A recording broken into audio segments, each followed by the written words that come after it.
Mais les gars, vous attendez vraiment que je dise que l'élection gabonaise a été truquée? Franchement, elle était transparente et tout le monde l'a vu. Est-ce qu'on a forcé des Gabonais à aller voter? Non. Ils y sont allés de leur plein gré et ils ont massivement voté pour Oligui. Est-ce qu'il y a eu des manifestations avant, pendant et après l'élection? Non plus. Au contraire, on a vu des vidéos où des gens fêtaient leur victoire. Attention, je ne dis pas les Gabonais ont voté pour lui. Je dis des Gabonais l'ont fait. Il y a une différence entre les et des. Ce score à la soviétique, comme certains disent, reflète bel et bien une volonté populaire.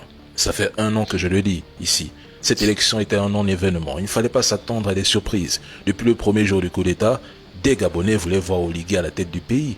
C'était leur souhait, leur vœu.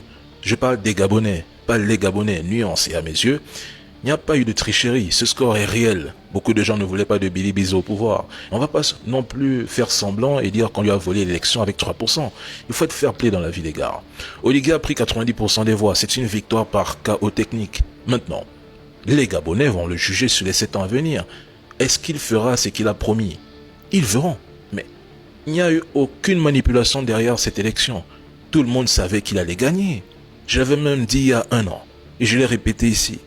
Croire que l'opposition pouvait renverser la tendance, c'était de la pure distraction politique. Bref, ce n'est pas moi qui choisis les présidents. J'ai fait un constat, je donne mon point de vue, et on ne va pas mentir quand les choses sont assez claires.